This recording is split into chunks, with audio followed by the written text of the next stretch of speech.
ಪ್ರತಿ ವರ್ಷದಂತೆ ಈ ವರ್ಷವೂ ಶ್ರೀ ಚಾಂಗ್ಯೋ ರಾಜ ಬಾಕ್ಸವರ್ ದೇವಸ್ಥಾನ ಕಮಿಟಿ ವತಿಯಿಂದ ಅದ್ಧೂರಿಯಾಗಿ 5 ದಿನಗಳ ಕಾಲ ಅಜ್ಜನವರ ಜಾತ್ರೆ ಮತ್ತು ರಥಯಾತ್ರೆ ಹಬೀರ್ ಭಂಡಾರ ಉತ್ಸವ ವೈಭವದಿಂದ ಜರುಗುತ್ತದೆ.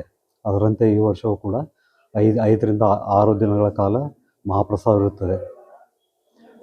ಈ ಎಮ್ನೂರು ಇದ್ರ ಬಗ್ಗೆ ಹೇಳ್ಬೇಕಂತ ಸರ್. ಏನೇನು ಕಾರ್ಯಕ್ರಮ?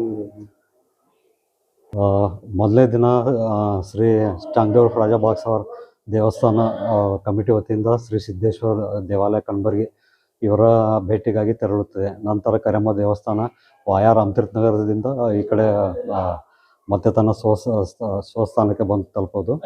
ಶನಿವಾರ ಬೆಳಗ್ಗೆ ಗಂಧ ಉತ್ಸವ ಇರುತ್ತದೆ.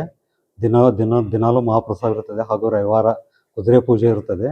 ಸೋಮವಾರ ಮಹಾಗುರುಗಳ ಪೂಜೆ ಇರ್ತದೆ. ಮಂಗಳವಾರ ಮತ್ತು ಬುಧವಾರ ಕೊನೆಯ ದಿನ ಇರ್ತದೆ. ಬುಧವಾರ ರಥೋತ್ಸವ ಮತ್ತು ಭಂಡಾರೋತ್ಸವ ಇರುತ್ತದೆ. ಹೀಗೆ ಸಾಂಗವಾಗಿ 6 ದಿನಗಳ ಕಾಲ ಮಹಾಜಾತ್ರೆ ಮಹೋತ್ಸವ ಇರುತ್ತದೆ. ದೇವಸ್ಥಾನಕ್ಕೆ ಭಾರತ ಎಲ್ಲ ಕಡೆಯಿಂದ ಆಲ್ಮೋಸ್ಟ್ ಗೋವಾ, ಮುಂಬೈ, ಮಹಾರಾಷ್ಟ್ರ, ತಮಿಳುನಾಡು, ಕರ್ನಾಟಕ, ಬೆಂಗಳೂರು, ಕೇರಳ ಈ ಕಡೆ ಎಲ್ಲ ಕಡೆಯಿಂದ ಭಕ್ತಾದಿಗಳು ಬರ್ತಾರೆ ಸರ್. ಕಿರಣ್ ಕುಮಾರ್ ಅಂತ.